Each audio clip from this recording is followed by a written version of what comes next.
bulan Ramadan, sejumlah komoditi bahan pokok mengalami kenaikan.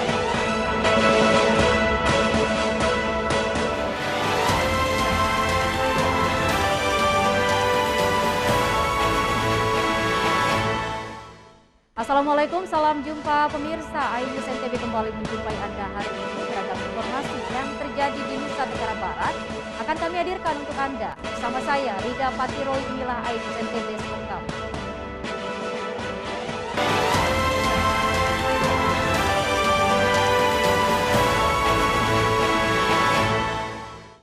Pemirsa, mengawali perjumpaan kita hari ini, seorang pelajar sekolah dasar di Lombok Timur ditemukan meninggal setelah terseret arus sungai.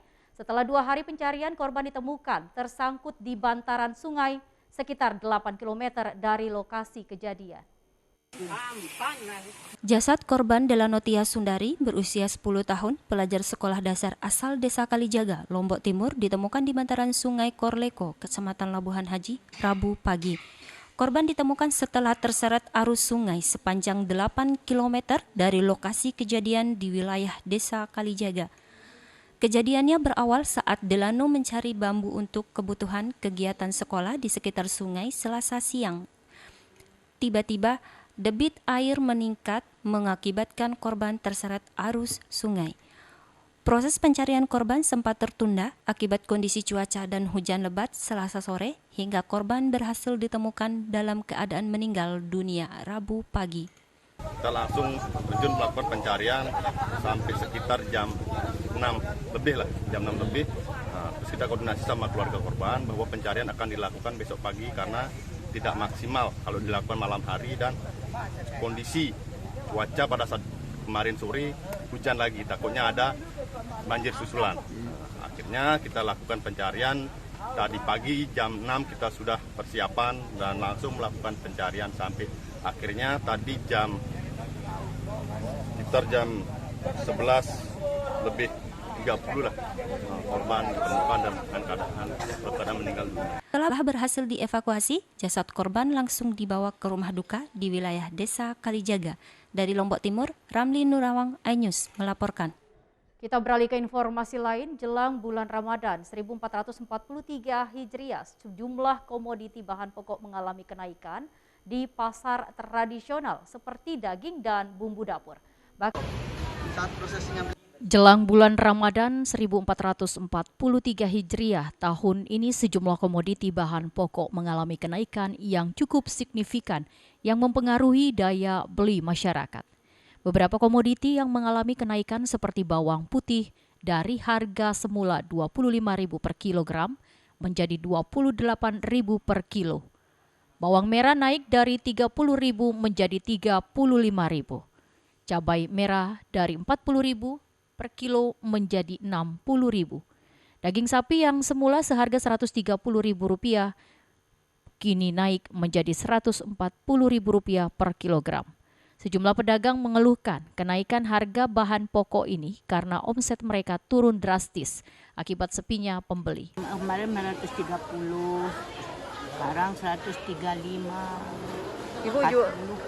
Ibu jualnya harga berapa? 140 sini.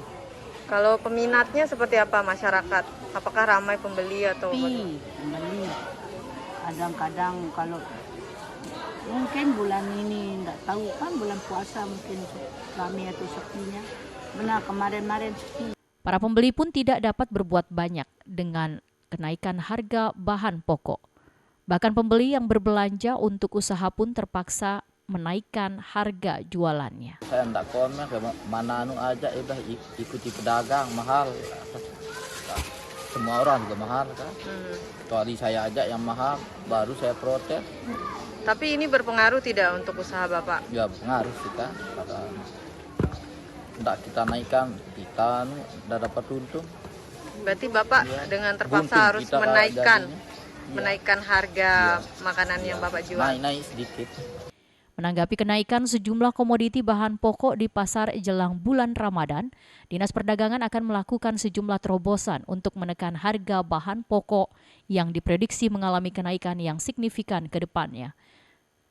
Kepala Bidang Perdagangan Dalam Negeri menjelaskan menekan kenaikan harga bahan pokok, pihaknya telah melakukan operasi pasar jelang bulan Ramadan dan kedepannya akan melakukan koordinasi dengan distributor untuk memastikan ketersediaan stok dan akan memantau serta mengawasi harga bahan pokok di pasaran.